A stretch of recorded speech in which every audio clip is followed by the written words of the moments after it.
Bismillahirrahmanirrahim. Assalamualaikum warahmatullahi wabarakatuh. Innal hamdalillah nahmaduhu wa nasta'inuhu wa nastaghfiruhu wa na'udzu billahi min shururi anfusina wa min sayyiati a'malina. May yahdihillahu fala mudilla lahu wa may yudlil fala hadiya lahu. Wa asyhadu an la ilaha illallah wahdahu la syarika lah.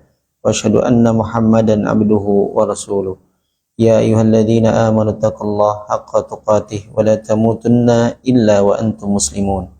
Ya ayyuhan nasu taqu rabbakumul ladzi khalaqakum min nafsin wahidah wa khalaqa minha zawjaha wa batha minhuma rijalan katsiran wa nisaa'a wattaqullaha alladzi tasaaluna bihi wal arham innallaha kana 'alaikum raqiba.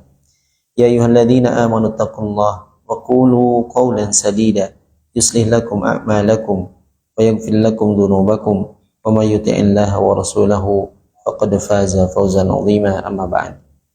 Fa inna asdaqal hadits kitabullah wa khairal hadi hadi Muhammadin sallallahu alaihi wasallam. Syarrul umuri muhdatsatuha wa kullu muhdatsatin bid'ah wa kullu bid'atin dhalalah wa kullu dhalalatin finnar.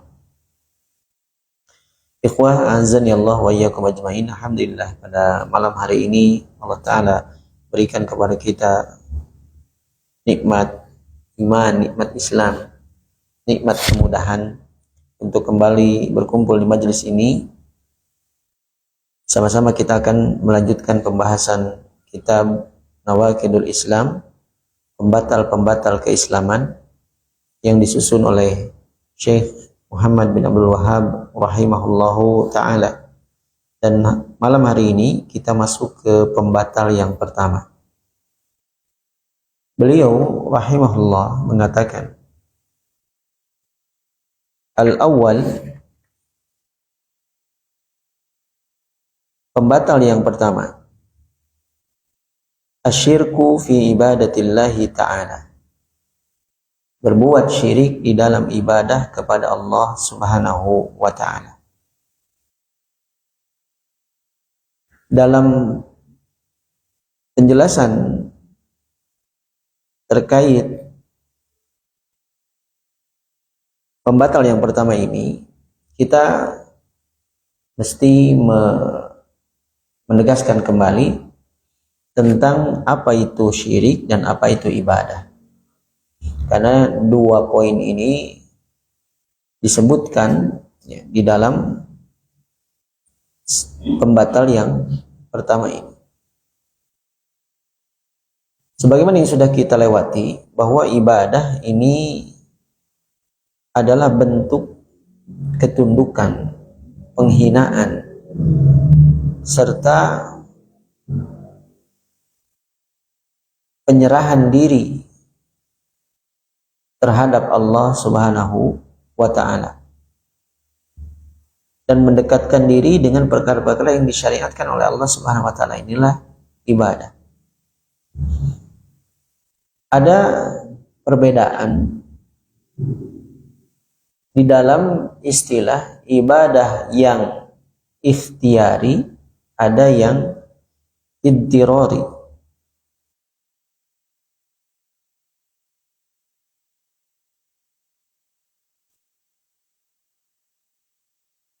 Ketundukan yang sifatnya ikhtiyari, sifatnya pilihan, inilah yang masuk kepada definisi ibadah. Karena seseorang itu memilih untuk melakukan apa yang disyariatkan oleh Allah Ta'ala, meninggalkan apa yang dilarang oleh Allah Subhanahu wa Ta'ala. Sementara istilah penghambaan yang iddirari, ibadah yang iddirari, itu setiap makhluk tidak bisa lepas dari definisi ini. Makanya baik orang yang beriman maupun orang yang kafir, mereka itu hamba Allah. Dari sisi mereka diatur oleh Allah Subhanahu wa ta'ala. Enggak ada yang bisa lepas dari pengaturan Allah Subhanahu wa ta'ala. Sehingga sebagaimana yang ditegaskan dalam surah Ali Imran ayat 83, Allah Ta'ala berfirman, walahu aslama man fis samawati wal ardi tau'an wa karha. Dan hanya kepada Allah berserah diri setiap orang yang ada di langit dan di bumi. Semuanya tunduk kepada Allah. Ya. Dari sisi ini berarti ia Islam. Ya. Tunduk kepada Allah Subhanahu wa ta'ala. Tau'an, baik dengan sukarela, wa karha, dan terpaksa. Maka orang yang sukarela tunduk kepada Allah Subhanahu wa ta'ala, inilah yang dipuji. Termasuk kepada hamba Allah Subhanahu wa ta'ala, beribadah kepada Allah Subhanahu wa ta'ala. Sementara yang tunduk kepada Allah karena terpaksa, ya mau gimana lagi? Ia adalah makhluk, pasti diatur oleh Allah Subhanahu wa ta'ala. Maka yang seperti ini ya tidak dipuji. Orang kafir pun demikian. Orang kafir diatur oleh Allah Subhanahu wa ta'ala. Hidupnya, rizkinya, jodohnya, matinya, itu diatur semua oleh Allah Subhanahu wa ta'ala. Tapi itu tidak menjadikannya sebagai hamba Allah Subhanahu wa ta'ala yang dipuji. Gitu. Lalu tentu saja definisi yang paling mencakup, yang sering juga kita bahas adalah definisi yang disebutkan oleh Syekhul Islam Ibnu Taimiyah rahimahullahu ta'ala. Beliau rahimahullah mengatakan bahwa al-ibadatu ismun jami'un. Ibadah adalah kata yang mencakup likulli ma yuhibbuhullah wa yardah, terhadap segala sesuatu yang dicintai dan diridhoi oleh Allah. Ibadah itu semua yang dicintai oleh Allah Ta'ala, diridhoi oleh Allah, itu ibadah. Minal a'mal, berupa perbuatan, wal aqwal, atau ucapan, al-zahirah, baik yang zahir, wal batinah, maupun yang batin. Ya. Ini adalah definisi yang mencakup. Sehingga ibadah itu demikian luas. Pokoknya segala sesuatu yang Allah Ta'ala cintai, Allah Ta'ala ridhoi, itu bisa masuk kepada definisi ini. Definisi ibadah. Dan sebagaimana yang kita ketahui, bahwa ibadah itu, karena tadi disebutkannya, likulli ma yuhibbuhu Allah wa yardah, segala sesuatu yang dicintai oleh Allah Ta'ala dan diridhoi olehnya, itu tidak bisa kita ketahui kecuali dengan belajar. Kita tidak akan tahu mana yang dicintai oleh Allah, mana yang diridhoi oleh Allah, kecuali dengan belajar dan mengikuti petunjuk Nabi Shallallahu Alaihi Wasallam. Oleh karenanya di dalam ibadah kita pun sering mendengar bahwa ada dua syarat sah dan diterimanya ibadah. Yang pertama, ia ikhlas untuk Allah Subhanahu wa ta'ala. Yang kedua, mengikuti petunjuk Nabi Sallallahu Alaihi Wasallam. Ikhlas inilah yang jadi penekanan dalam poin ini, dalam bab ini. Karena kebalikan dari keikhlasan berarti syirik.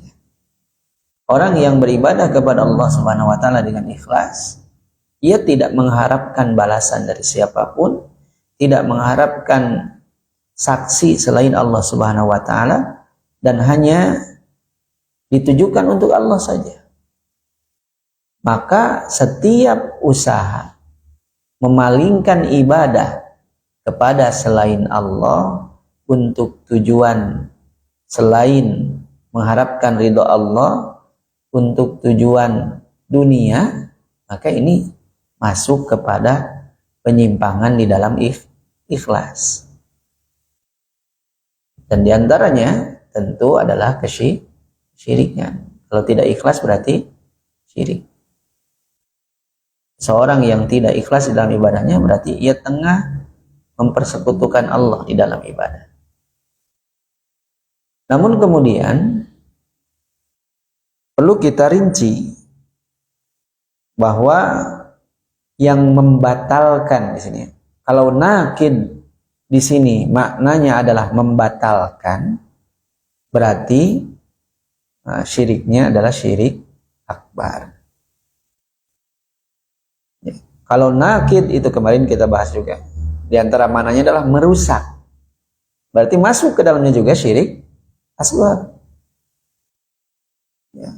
Meskipun kemudian para ulama merinci bahwa syirik itu ada yang akbar, ada yang asghar.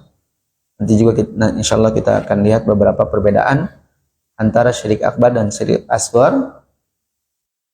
Namun jangan tertipu dengan pembagian ini sehingga membuat kita lalai dari ancaman-ancaman yang melekat pada perbuatan syirik itu. Minimal kan kalaupun tidak sampai mengeluarkan pelakunya dari agama Islam, itu bisa merusak amalnya. Dan merusak amal itu sungguh sudah merupakan kerugian yang besar. Bagaimana tidak? Kita semua nggak bisa beramal banyak di dunia. Ada waktu terbatas.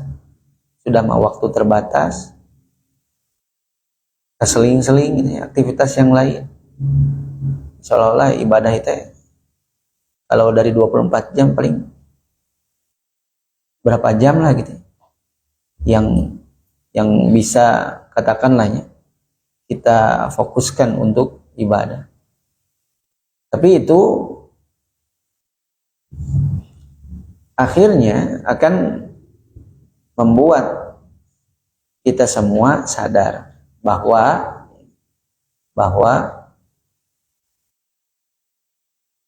ancaman kesyirikan ini bisa saja menimpa kepada para pelaku ibadah. Jadi syirik ini mengancam orang-orang yang melakukan ibadah. Karena syirik itu adalah taswiyatullah, menyamakan Allah dengan selainnya pada perkara-perkara yang itu merupakan kekhususan bagi Allah Subhanahu wa taala. Ini syirik. Sehingga ketika seseorang meyakini bahwa ada pihak lain yang bisa memberikannya manfaat, mencegahnya dari madarat, berarti ia sedang mengangkat sesembahan selain Allah Ta'ala. Ini syirik. Ya. Kalau untuk tujuan, kalau dalam ibadah misalnya seseorang melakukan ibadah untuk mengharapkan pujian dari makhluk misalnya, maka makhluk yang ia jadikan alasan ibadahnya itu adalah ia angkat sebagai sekutu bagi Allah gitu. Seolah-olah makhluk itu bisa memberikan manfaat kepadanya, memberikan pahala kepadanya. Ini ibadah. Makanya ancaman kesyirikan ini yang mengintai para pelaku ibadah. Dan kita berlindung dari Allah Subhanahu wa taala dari ancaman ini, dari fitnah ini. Makanya muallif tidak menyebutkan pembagian besar dan kecil secara rinci di dalam pembatal keislaman ini. Karena dari tadi ya, kalau ia disebut pembatal keislaman, berarti yang dimaksudnya adalah syirik akbar. Kalau yang dimaksud nakid itu adalah perusak, maka syirik asghar pun masuk ke dalamnya. Makanya beliau rahimahullah ta'ala mengutip firman Allah ta'ala sebagai dalil. Innallaha la yaghfiru ayyushraka bihi wa yaghfiru ma duna dzalika liman yasha. Sungguhnya Allah ta'ala tidak akan mengampuni dosa syirik, dan Allah ta'ala akan mengampuni semua dosa yang ada di bawahnya bagi orang-orang yang ia kehendaki. Ada beberapa faidah yang bisa kita petik dari ayat ini. Di ayat ini Allah Ta'ala menunjukkan bahwa ada keharaman, perkara yang diharamkan itu tingkatannya berbeda-beda, sehingga disebutkan bahwa bagi dosa-dosa yang ada di bawah kesyirikan, ya berarti tidak ada yang di atas kesyirikan. Nah, ini menunjukkan bahwa syirik ini adalah perkara yang paling diharamkan. Ya. Namun para ulama lebih merinci lagi, sehingga urutannya menjadi ya syirik akbar, syirik asghar, bid'ah, dosa besar, dosa kecil. Ya, kalau diurutkan dari yang paling berat sampai yang paling ringan dari ukuran manusia, ya. Ya, tapi kalau bukan untuk tujuan meremehkan, tapi untuk merinci dan menjelaskan maksud dari ayat ini.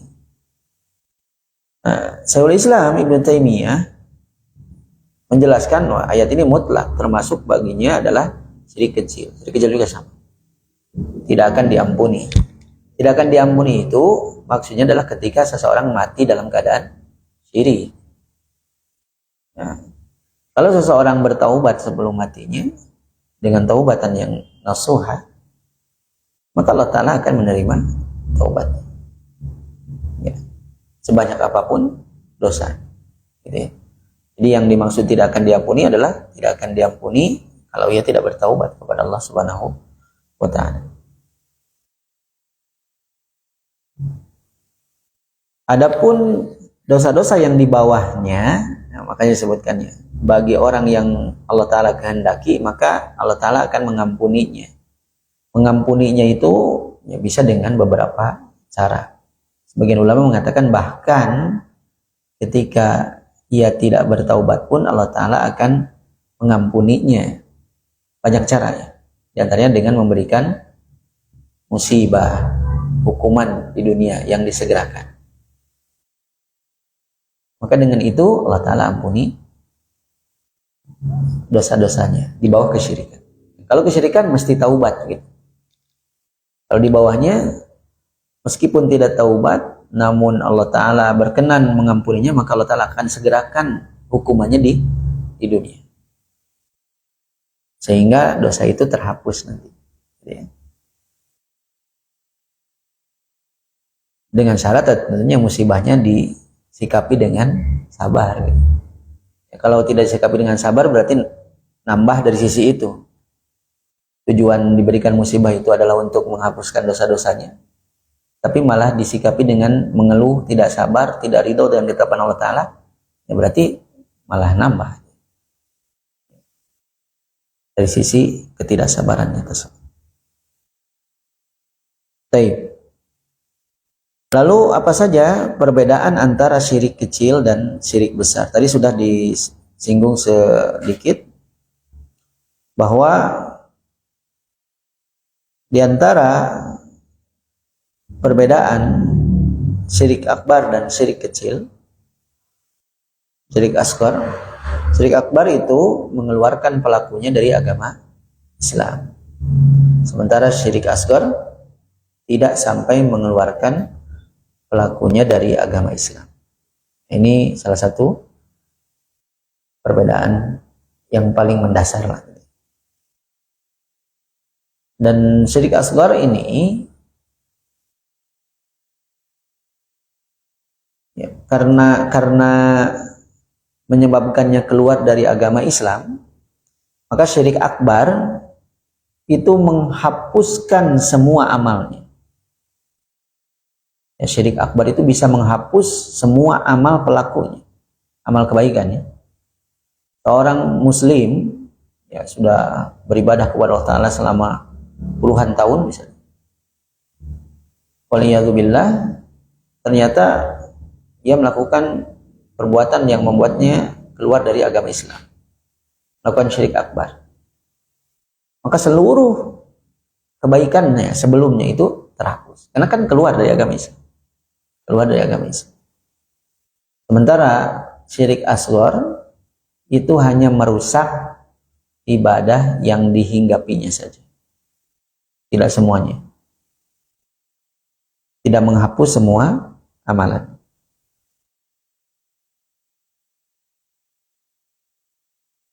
Karena kemudian juga pelakunya dianggap keluar dari agama Islam, maka ia mendapatkan perlakuan seperti perlakuan orang-orang yang bukan beragama Islam, sehingga halal darahnya, halal hartanya, gitu ya.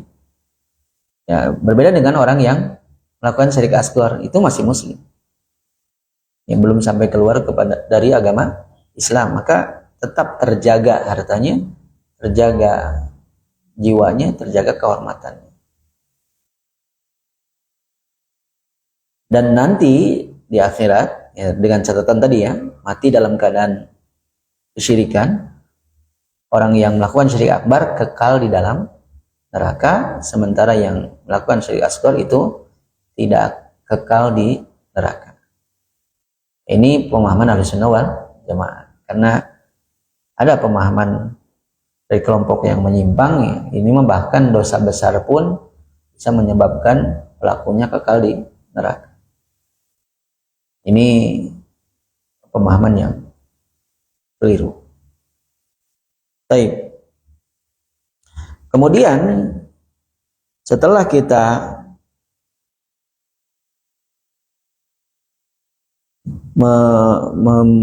memahami definisi dari ibadah dan syirik serta pembagiannya antara syirik kecil dan syirik besar,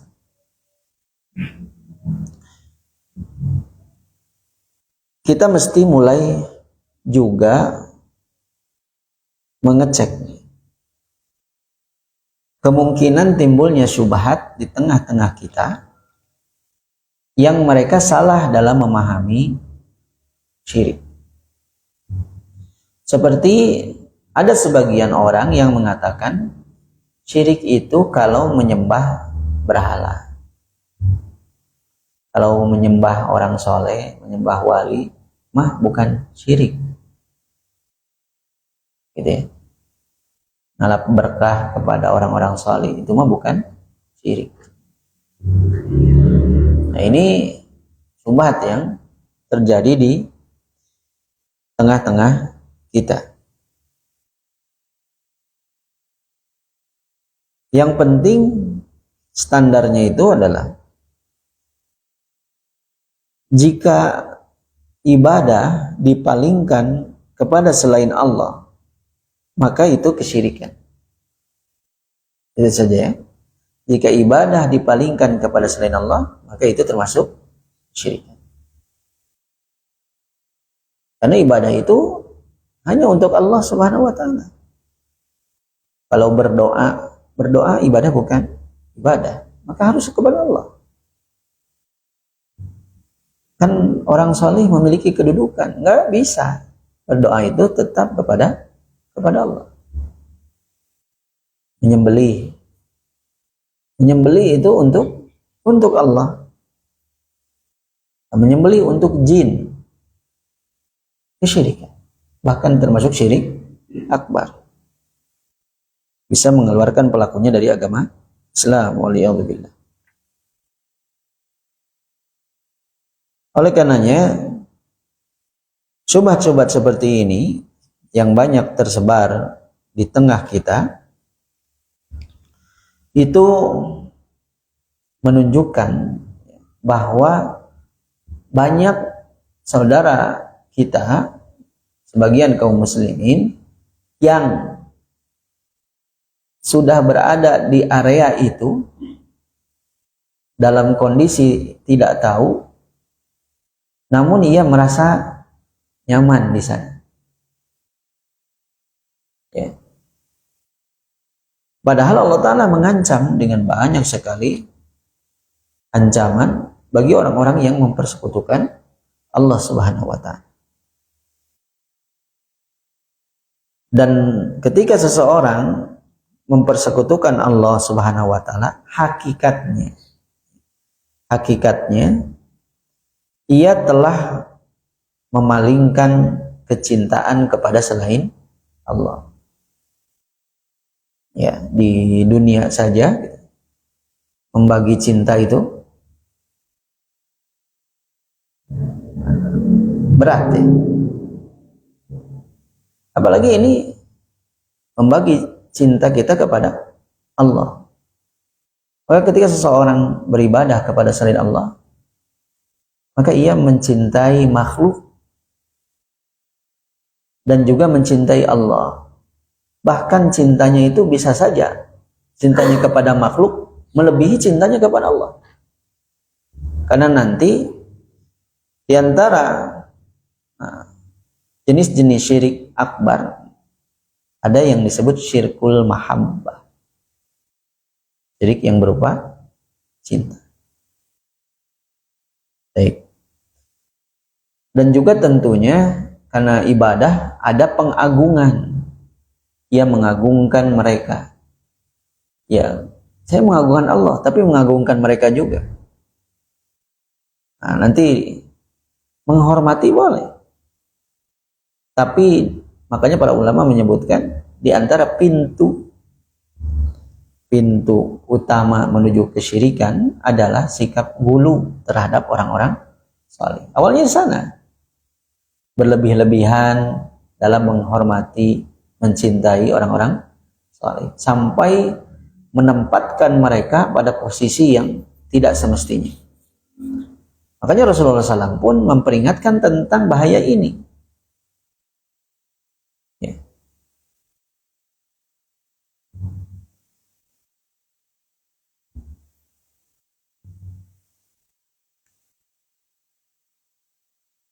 Dan syirik akbar yang bisa membatalkan keislaman, ya, tadi yang seperti singgung, ini terbagi menjadi 4.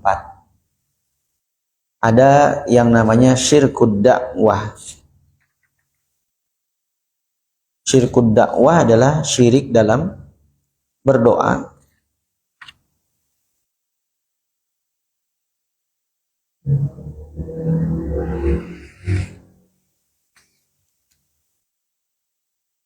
Orang-orang yang berdoa kepada selain Allah, maka di dalamnya ada penyerahan diri. Dan ia meyakini bahwa pihak tersebut bisa memberikan apa yang tidak Allah Ta'ala berikan. Ini syirik di dalam berdoa. Kalau sudah berdoa kepada selain Allah, tidak berdoa kepada Allah ya, berdoanya langsung kepada selain Allah. Ini syirik akbar. Bisa mengeluarkan pelakunya dari agama Islam. Ya. Dulu, sebagaimana yang sudah lewat pada pembahasan Qawaidul Arba'ah di kaidah yang keempat, orang-orang musyrik itu mereka beribadah kepada Allah Ta'ala dengan ikhlas saat susah. Saat senang baru berbuat kembali kepada kesyirikan. Dan di zaman sekarang lebih parah daripada itu. Mau senang, mau susah, beribadahnya bukan kepada Allah justru. Berdoanya bukan kepada Allah. Berdoa kepada penghuni kubur. Meminta kepada penghuni kubur. Doa itu kan secara bahasa menyeru, manggil gitu. Lagi butuh bantuan, memanggil gitu. Dan ia bukan memanggil Allah. Bukan menggantungkan diri kepada Allah, bukan menyerahkan urusannya kepada Allah, tapi kepada makhluk. Panggil saja nama saya. 3 kali lagi.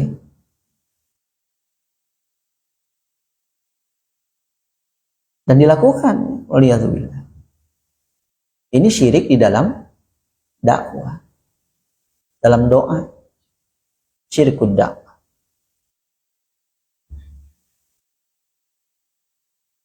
Kemudian yang kedua, termasuk ke dalam syirik akbar adalah syirkun niyah.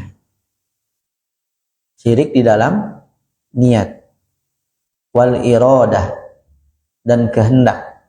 Wal qasd, dan tujuan.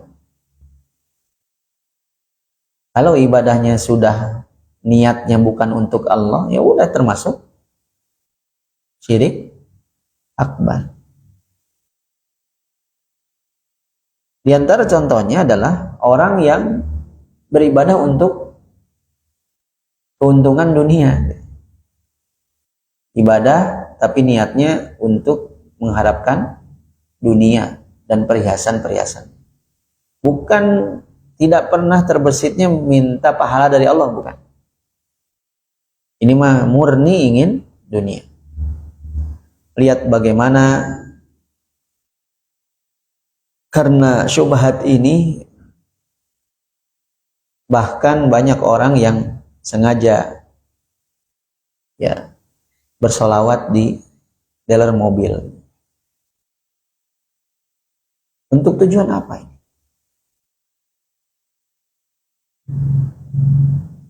Ya.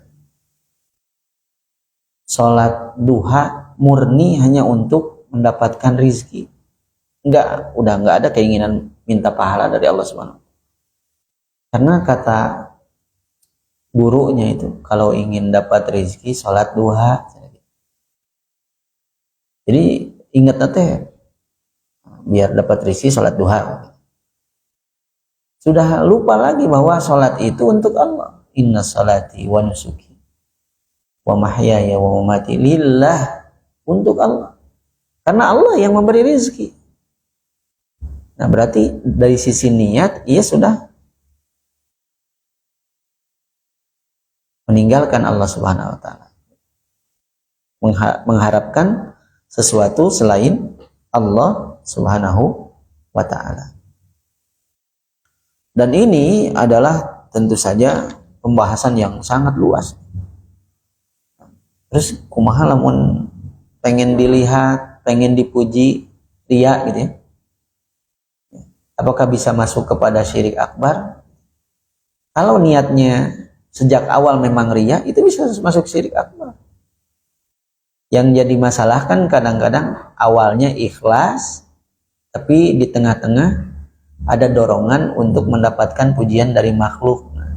Kalau riaknya kecil terus dilawan gitu oleh hati kita itu tidak tenang, berusaha untuk melawannya, itu tidak mengapa. Tapi kalau dibiarkan, itu bisa merusak amal, minimal merusak. Karena sejak awal niatnya mah ikhlas. Tapi kalau sejak awal niatnya memang ingin dipuji, seperti ibadahnya orang-orang munafik. Orang munafik ibadah sholatnya itu apa? Biar selamat. Dulu ya. Nifaq i'tiqadi itu biar apa? Yang menampilkan keislaman, menyembunyikan kekufuran itu apa? Biar bisa tenang, aman hidup di tengah kaum muslimin. Ikut sholat, tapi tidak, dorongan hatinya kan kekufuran. Maka niat itulah yang menyebabkannya ia jatuh ke dalam syirik akbar. Maka ya tadi ya, berarti penekanannya adalah syirik niat ini masuk ke dalam syirik akbar jika seluruh niatnya itu sudah bukan untuk Allah. Ya kalau riya kan awalnya ikhlas lalu ingin dipuji gitu. Itu berarti masih termasuk bahaya juga gitu. Tapi tidak sampai syirik akbar. Kemudian yang ketiga, termasuk syirik akbar adalah syirkut ta'ah. Syirik dalam ketaatan. Nah inilah yang bahaya ya, kalau dibiarkan. Seseorang yang taklid buta kepada gurunya, tapi ternyata apa yang diajarkan oleh gurunya itu justru adalah menerjang batasan-batasan Allah. Gitu ya. Tapi ia taat saja. Lebih memilih dalilnya itu. Ini adab terhadap guru. ikut saja apa yang dikatakan oleh guru. Walaupun ia tahu itu adalah perkara yang dilarang oleh Allah Subhanahu wa taala. Lebih memilih untuk mengikuti petunjuk gurunya daripada syariat Allah Subhanahu wa taala. Inilah syirik di dalam ketaatan. Ini termasuk syirik akbar juga. Ya, syirik akbar.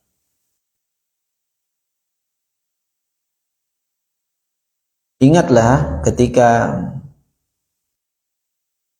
Adi bin Hatim pernah mendengarkan Nabi sallallahu alaihi wasallam membaca ayat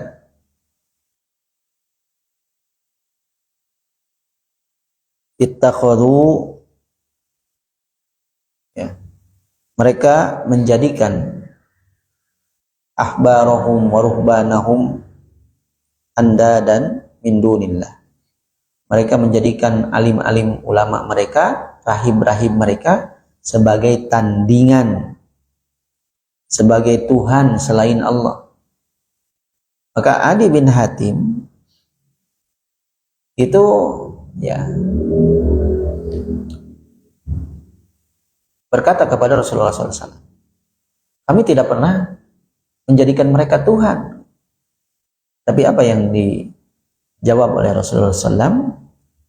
Bukankah mereka itu mengharamkan apa yang telah dihalalkan oleh Allah? Lalu kalian ikut mengharamkannya, ya? Dan mereka juga menghalalkan apa yang diharamkan oleh Allah, kalian pun jadi ikut menghalalkan. Ini berarti syirik. Menjadikan mereka sebagai sesembahan, sebagai Tuhan selain Allah. Nah, dari sisi syirik ta'ah. Ya. Kemudian yang keempat yang tadi disebutkan adalah syirkul mahabbah, syirik dalam cinta.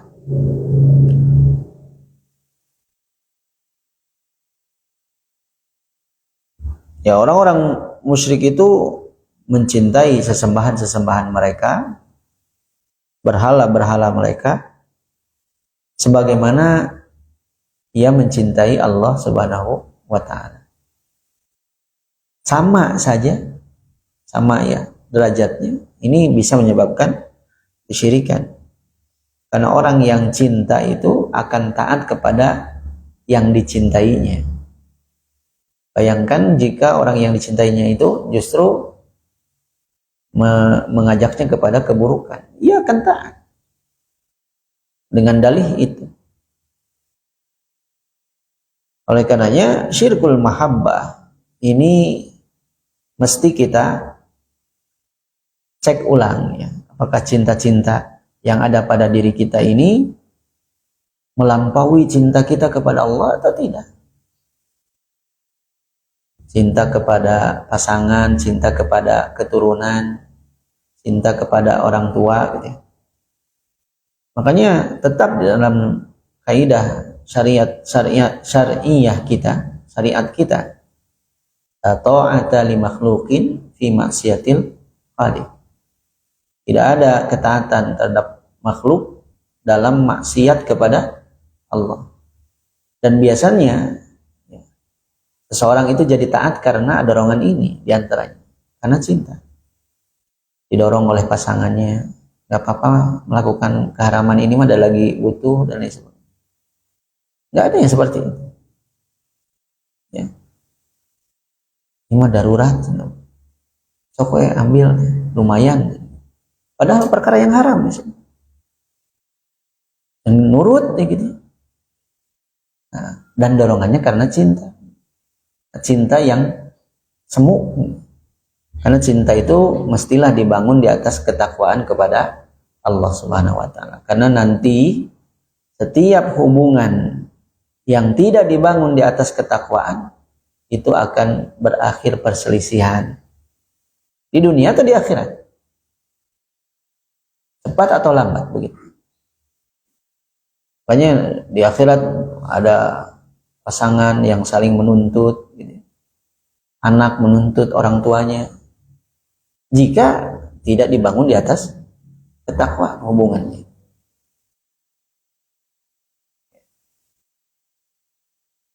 Kemudian mu'alif juga mengutip firman Allah Ta'ala yang lain, innahu may yushrik billah faqad harrama alaihil jannah wa ma'wahu nar wa ma lidh-dhalimin min ansar.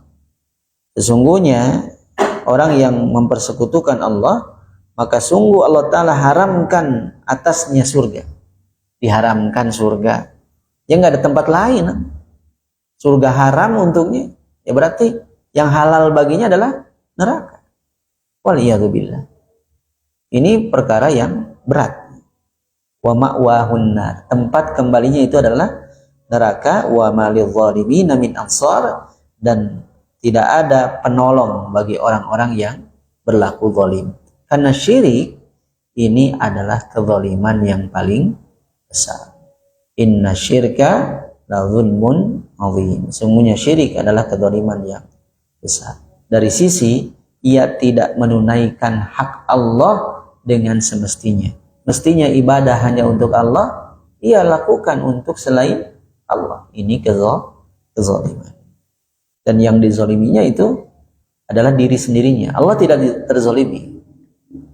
Yang dizaliminya ini disebut kezaliman terbesar karena dalam urusan ibadah kepada Allah. Tapi Allah secara zatnya tidak terpengaruh dengan kesyirikan manusia. Makanya meskipun semua makhluk dari awal sampai akhir mereka semua bertakwa kepada Allah, itu tidak akan berpengaruh terhadap kemuliaan Allah Ta'ala, menambah kemuliaan Allah Ta'ala. Allah sudah mulia, walaupun terjadi sebaliknya, yang awal sampai akhir, ya, dari golongan jin dan manusia semuanya kufur terhadap Allah Subhanahu wa Ta'ala, itu tidak akan mengurangi wibawa dan kemuliaan Allah Subhanahu wa Ta'ala. Beda dengan makhluk. Makhluk punya bawahannya baraik, saroleh gitu ya. Ya pimpinnya dapat poin juga. Allah tetap mulia meskipun hambanya itu melakukan kezaliman, dan kezaliman terbesar yaitu syirik. Dan kemudian di bagian akhirnya beliau juga mengatakan wa minhu adzabhu li ghairillah. Di antara syirik yang bisa membatalkan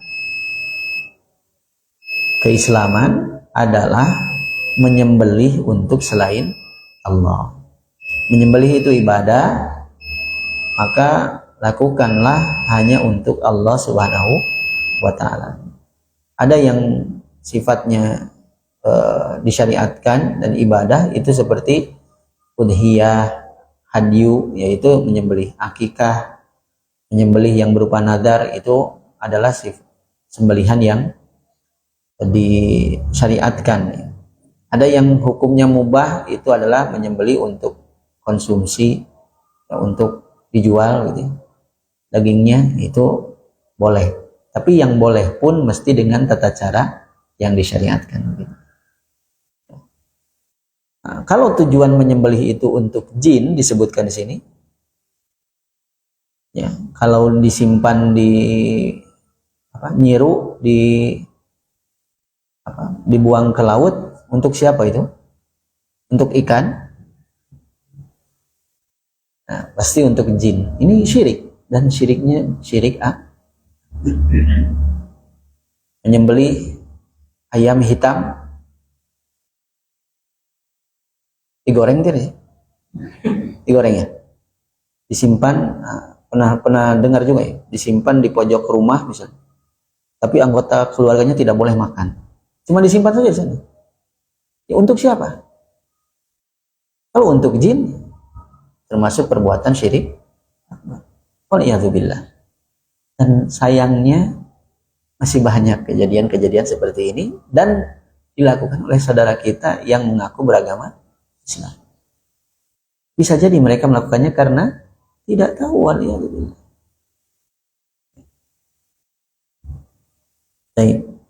Dan ini perkara syirik ini memang pembahasannya sangat banyak, tetapi itulah yang paling utama yang bisa membekali kita diantaranya terkait apa yang bisa membatalkan keislaman atau hanya sekedar merusak amal yang dilakukannya. Besar atau kecil, syirik itu berbahaya. Jangan main-main. Itu saja mungkin yang bisa saya sampaikan. Mudah-mudahan yang sedikit ini ada faedah dan manfaatnya. Naktafi bihadzal qadar. Subhanakallahumma bihamdika asyhadu an la ilaha illa anta astaghfiruka wa atubu ilaik. Assalamualaikum warahmatullahi wabarakatuh.